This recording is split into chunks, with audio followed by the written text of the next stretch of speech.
चलिए इसी बीच आपको ले चलते हैं उज्जैन, जहां पर मुख्यमंत्री कार्यक्रम में मौजूद हैं। गीता महोत्सव का एक कार्यक्रम वहां पर हो रहा है, जहां पर मुख्यमंत्री डॉक्टर मोहन यादव मौजूद हैं और उज्जैन के दशहरा मैदान में इस कार्यक्रम का आयोजन हो रहा है और मुख्यमंत्री का स्वागत वहां पर किया जा रहा है। उज्जैन के दशहरा मैदान में ये गीता महोत्सव का कार्यक्रम जो 1 से 3 दिसंबर आपको बता दें चलने वाला है और आज इस महोत्सव का जो शुरुआत है, जो उद्घाटन है, वो मुख्यमंत्री डॉक्टर मोहन यादव द्वारा किया जा रहा है। अपने जीवन को परिष्कृत करने के लिए, अपनी प्रज्ञा प्रतिभा को और बढ़ाने के लिए श्रीमद् भागवत गीता से बढ़कर कुछ भी नहीं है। मैं सभी का स्वागत करते हुए, समय की अपनी विवशता है, मैं बहुत आदर के साथ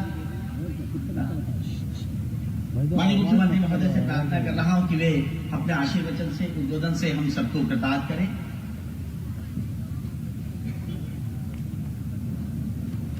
और सब एक बार आप जोरदार तालियां बजाकर हर्ष प्रकट करें।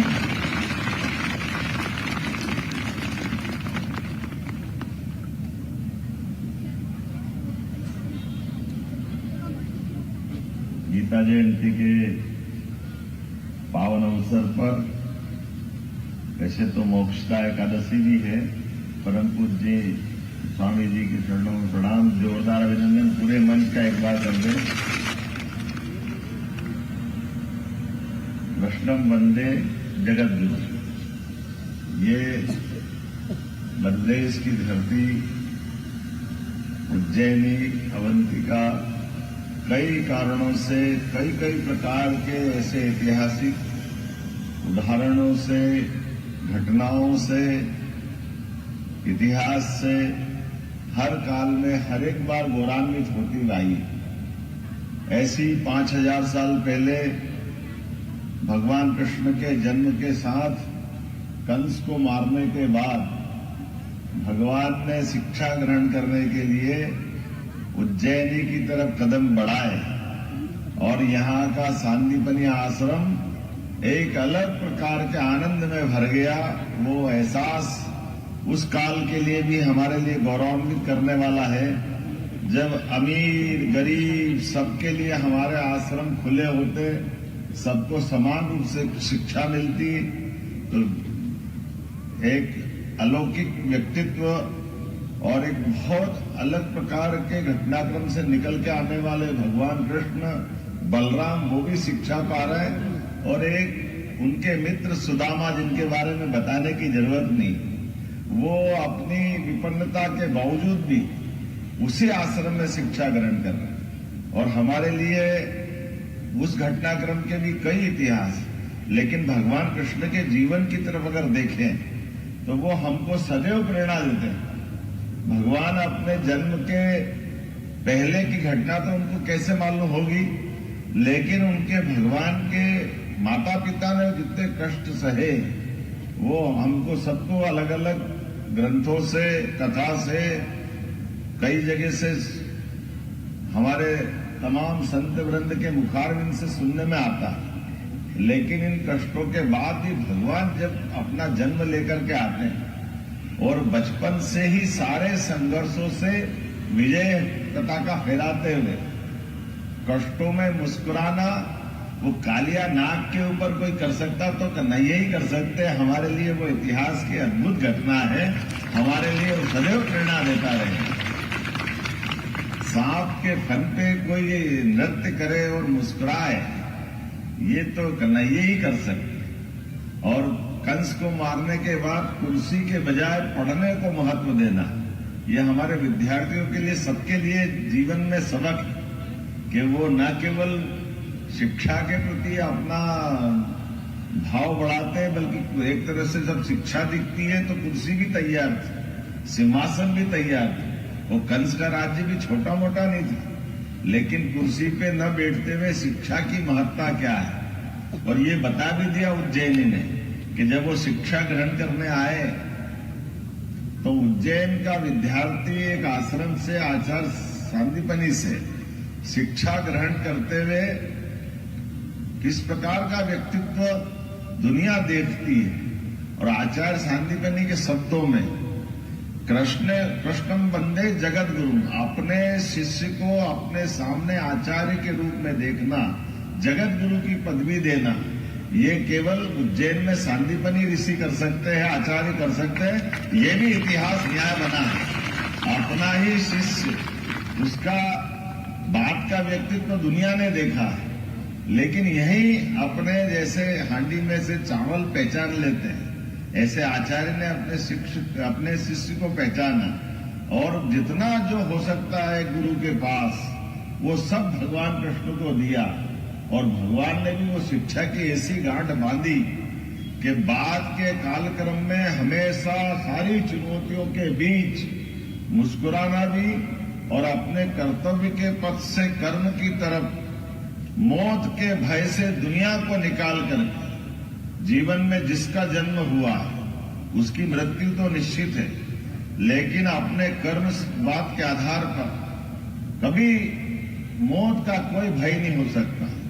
सदैव धर्म मार्ग के चलने के लिए और उनके माध्यम से तो दुनिया ने भारत का यदा यदा ही धर्मस्य, ये जो भाव है कि जब जब धर्म की हानि होगी, अधर्म बढ़ेगा, तो हमारे यहाँ परमेश्वर स्वयं आएंगे और परमेश्वर आकर के इस दुनिया में पुनः धर्म की स्थापना करेंगे, सत्कर्मों की स्थापना करेंगे, मानवता की स्थापना करेंगे और सृष्टि के संचालन में हमारे उस मूल वेद वाक्य के आधार पर, जिसको हम वसुदेव कुटुंबकम के नाम से भी जानते हैं। इसलिए चाहे अर्जुन का मन का भय हो या नरकासुर का अन्याय हो, भगवान के साथ कई प्रकार के ऐसे घटनाक्रम जुड़े हैं जिसके आधार पर, और कई घटनाक्रम की तो जानकारी छूट ही जाती है। भगवान ने अपने जीते जी अगर द्वारका से बाहर कदम बढ़ा करके अपना समय पहचान लिया, तो भगवान ने अपनी द्वारका में अपने शिष्य को भी या अपने पुत्र को भी द्वारका की गद्दी नहीं दी। इसलिए सच्चे अर्थों में भगवान तो जनतंत्र के नायक भी हैं, गणतंत्र के नायक भी। मुझे नहीं मालूम, वैसे विद्वान बताएंगे कि द्वारका में भगवान कृष्ण की अपनी लीलाएं समाप्त होने के बाद उन्होंने अपनी द्वारका की व्यवस्था में अपने वंश में किसी को गद्दी पे नहीं बिठाया। और ये बात उसी प्रकार से है जैसे महाभारत के भीषण युद्ध में भी सब जानते कि कृष्ण भगवान के होते हुए पांडव की जीत हुई, लेकिन इस जीत में अगर कोई ध्यान से देखे तो ध्यान से क्या दिखता है, एक तरफ कौरवों की सेना है, एक तरफ पांडवों की सेना है, जो जिधर से लड़ रहा है उधर से संघर्ष हो रहा है। लेकिन भगवान कृष्ण के लिए देखो, एक तरफ वो खड़े हैं, एक तरफ उनकी पूरी सेना खड़ी है, और कौरवों के साथ भगवान कृष्ण की सेना तो किसकी कीमत चुका रही? भगवान कृष्ण की सारी सेना कौरवों के बजाय, कौरवों के साथ उनका, अगर कौरवों के 100 भाई में से 100 मरे तो 100 मरे वो अपना युद्ध के कारण से मरे होंगे, लेकिन भगवान के मन पे तो ये अंदाज लगा लो, उनकी इतनी बड़ी सेना, उनके सेना नायक और ऐसी सेना जो जीवन भर उनको अजय बना के रखती थी। कभी भी भगवान कृष्ण ने कोई युद्ध नहीं हारा। ऐसे में उनके सारे सेना नायक, सेना कौरवों के साथ अपना जीवन पूरा करती गई। लेकिन भगवान का मन कितना पक्का होगा, जिनने कहा कि जिसका जन्म हुआ है उसके साथ कर्म जुड़ते हैं और सबका समय आता है। तो अपनी सेना और सेना नायक को कभी मन में तो प्रश्न आता ही होगा कि कोई तो भगवान से कहेगा हम तो आपके आर्डर से ही सामने खड़े, हमने मर्जी थोड़ी चुनी, लेकिन आपके उस भाव के आधार पर आपने कहा सेना उधर रहेगी, हम इधर रहेंगे, उन्होंने तो आर्डर का पालन किया। लेकिन भगवान के रथ संचालन करते करते उनके बड़े बड़े सेना नायक भी अगर शरीर छोड़ रहे होंगे तो भगवान की तरफ निगाह से देख रहे होंगे, भगवान के मन पे क्या बीत रही होगी। यही कर्मवाद के आधार पर भगवान अपना विराट व्यक्तित्व का जीवन भर अलग प्रकार से दिखते रहे। इसी को हम भगवान कृष्ण को कालिया नाग पे देखते हैं, इसी को महाभारत के भीषण युद्ध में पाते हैं, इसी को अन्याय के प्रतीक नरकासुर को मारने में पाते हैं। इसी को कदम कदम पे पांडवों की व्यवस्थाओं के आधार पर धर्म मार्ग चलने के लिए मैं आज के इस अवसर पर गीता जयंती की जब बात आती है, पवित्र गीता तो वाकई में इतना पवित्र ग्रंथ है जिसमें सब कुछ है। गीता जी के लिए वाकई गीता से बढ़ के कोई ग्रंथ नहीं। अंतर्राष्ट्रीय गीता महोत्सव मध्य प्रदेश सरकार की तरफ से मनाने के लिए मैं हमारे अपने यशस्वी प्रधानमंत्री का जोरदार अभिनंदन करें, श्रीमान नरेंद्र मोदी जी, जिनके माध्यम से 2020 में शिक्षा नीति पुनः संशोधित रूप में आई और इस संशोधित रूप से आने के बाद अब हमारे पाठ्यक्रम के अंदर भी हमें गर्व है। हमने गीता जी को भी महत्ता दी है और गोपाल कृष्ण की लीलाओं को भी महत्ता दी है। हमको अगर इन आदर्शों से ही सीखना है तो उसमें क्या आपत्ति हो सकती है। हमारे लिए धर्म के माध्यम से जीवन के मर्म को समझने के लिए मौका मिलता है। हम किसी की बुराई नहीं कर रहे हैं, किसी के प्रति हमारा गलत भाव नहीं है, लेकिन सच्चाई की तरफ तो भाव होना चाहिए, अच्छाई की तरफ होना चाहिए। और समाज के साथ जुड़ करके ये जब सारा समाज मानता तो हमको क्या संकोच हो सकता है। इसलिए हमने तो इसीलिए भक्ति योग, ज्ञान योग, कर्म योग, सारी चीजों की सार अगर कहीं मिलता है तो गीता जी के माध्यम से मिलता है। और सच में गीता तो वो किताब है जो हर स्कूल के बस्ते के अंदर होना चाहिए, हर बच्चे के साथ होना चाहिए। ये हमारा सौभाग्य होना चाहिए।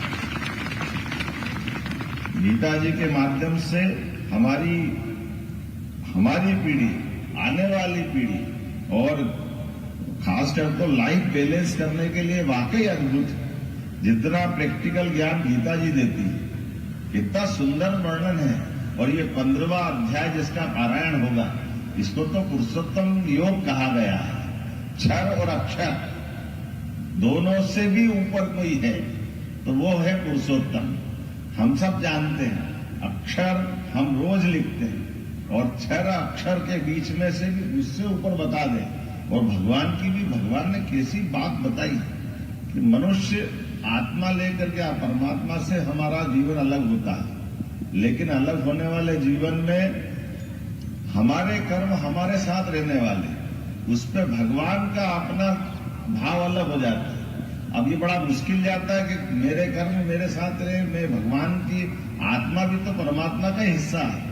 लेकिन जैसे जल से बर्फ बनती और बर्फ बनने के बाद जल नहीं दिखाई देगा, जल गायब हो जाएगा, लेकिन जैसे ही वापस बर्फ पिघलेगी फिर जल हो जाएगा। तो सारा कर्म बर्फ के खाते में जोड़ दिया। भगवान की ऐसी बहुत सारी बातों के लिए ये पूरा मंच में हमारे सारे विद्वान संत भी विराजमान हैं। और मैं तो केवल आपके बीच गीता जयंती के इस अवसर पर आपको बधाई देने के लिए आया हूं। और हमारी सरकार ने तय किया है, आज विधानसभा का सत्र भी है, यहाँ गीता जयंती मनाएंगे। भोपाल में भी दोपहर 2 बजे गीता जयंती के कार्यक्रम में शामिल होऊंगा और शाम को इंदौर में गीता जयंती के साथ हमने तय किया कि हर नगर निगम, नगर पालिका, नगर परिषद, नगरीय निकायों में गीता भवन बनना चाहिए। तो आज गीता भवन की सौगात मध्य प्रदेश को मिलेगी। हमारे इंदौर राजवाड़े के पास ये गीता भवन की सौगात के माध्यम से हमारी सभी प्रकार की गतिविधियों का संचालन करने के लिए गीता भवन से अच्छा कौन सा भवन हो सकता है, जहां पर हम अपने ऐसे सभी प्रकार के विचारों का प्रभाव भी देखेंगे। बच्चों के साथ साथ और भी बहुत सारी गतिविधियां चलेगी, लाइब्रेरी होगी, कंप्यूटर साइंस की शिक्षा की व्यवस्था होगी। कई कारण से इन सारी बातों को करने के लिए आज मैं आपसे थोड़ा जल्दी बोलते हुए विनम्रता के साथ आ जाने की अनुमति भी चाह रहा हूं, क्योंकि मुझे यहां से तुरंत विधानसभा के लिए 1 घंटा तो हेलीकॉप्टर ले ही लेगा और वहां से विधानसभा तक पहुंचने के लिए हर हालत में 11 बजे के पहले मुझे पहुंचना रहेगा। तो मैं मान के चलता हूं आप सबका प्रेम, स्नेह, आशीर्वाद बना रहेगा, महाराज जी का आशीर्वाद बना रहेगा। और मेरी शुभकामना देते हुए मेरी बात को विराम देता हूं। बोले गोपाल कृष्ण भगवान की, महाकाल महाराज की। बहुत बहुत धन्यवाद। परम सम्मान्य का हम सभी संस्थानों की ओर से बहुत बहुत आभार अभिव्यक्त करते हैं कि उन्होंने आकर यहाँ पर मार्गदर्शन दिया और ऊर्जा प्रदान की।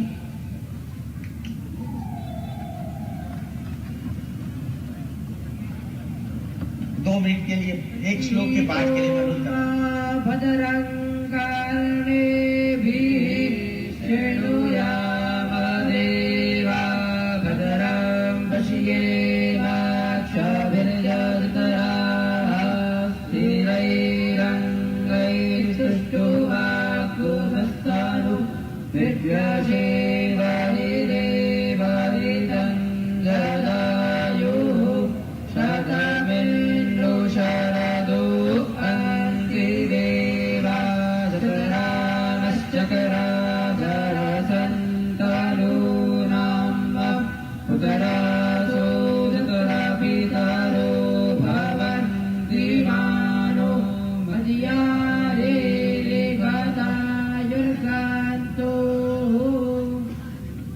पुरुषोत्तमयोगः अथ पंचदशोऽध्यायः। ओम श्री परमात्मने नमः। श्री भगवानुवाच। सभी एक साथ पाठ करेंगे। सभी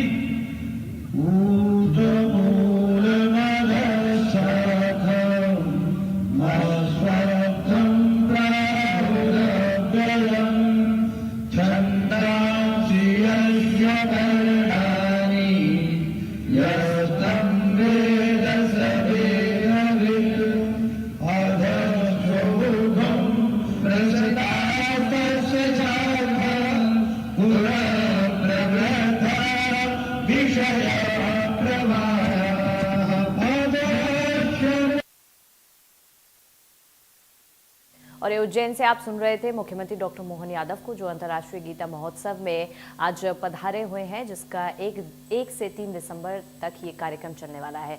फिलहाल मेरे साथ इस बुलेटिन में इतना ही। बाकी की तमाम खबरों के लिए देखते रहिए इंडिया न्यूज।